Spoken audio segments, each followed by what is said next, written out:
Hello, this is Kelly Eckmeyer, and today we're going to work on Pynchon's The Crying of Lot 49, an excerpt from a lesson plan. Again, in today's objectives, we've covered identify recurring themes, we've explained Pynchon's position on media and communication, and Pynchon's syntax.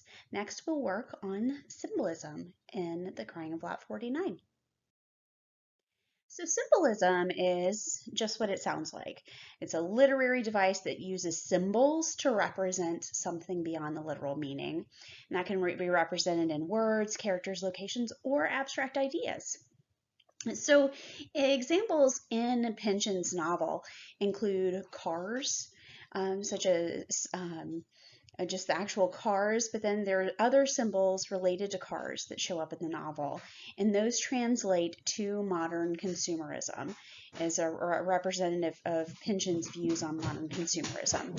So what other symbols did you find in the novel that are related to cars that show up? Another symbol is bones, and those would be bones as consumer goods within the novel, and those translate to capitalism and the impact of capitalism on American society. So let's look through the system development of bones in chapters 2 and 3. Another symbol that we found in the novel is the nefastus machine. And that translates to alienation and feelings of entrapment that that are perceived in Pynchon's world in American society. So let's share an example from maybe chapters 4 or 5. And so I ask that you pull out your novels and take a peek, and let's share. And then also the next symbol that we'd like to discuss is mail.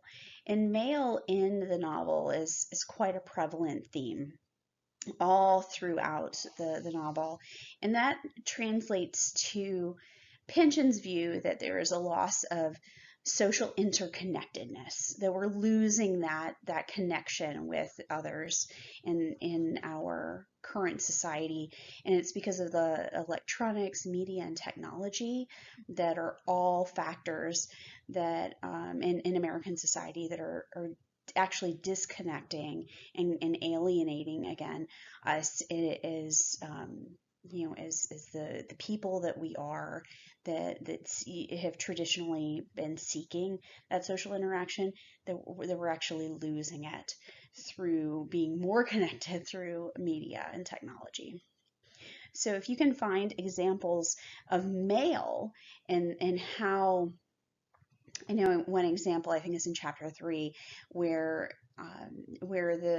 there's the mail for the sake of sending mail, or if you don't send the mail once a month, then you get fined. And so it's just sending mail for the sake of sending mail. So if you can take a look and share an example, maybe that one in chapters 3, 4, or 6.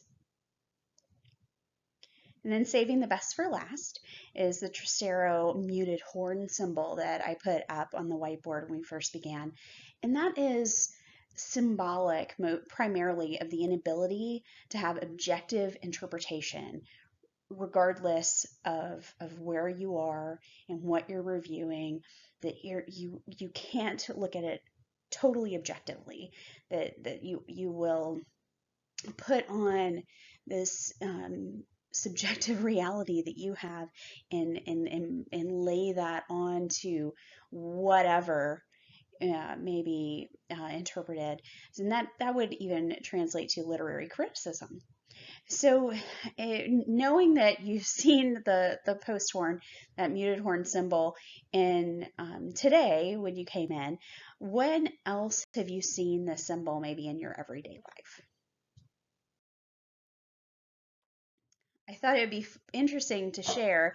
There is an article out, and I have the link here, and there's been a resurgence of the Trastero and in that muted horn symbol, and it's across over 200 places around the world. And you can actually go into a Google Map that's through the online messaging system, which is called Waste. I'm sure that's familiar to you from the novel. And this group Waste is gone on and they've put this muted horn symbol all over, and it's been going on since at least 2012 and continues to grow today. So knowing that, why do you think the symbol has been embraced by a 21st century online messaging system? Thank you.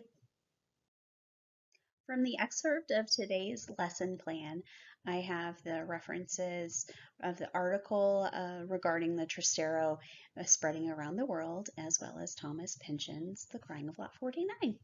Thank you.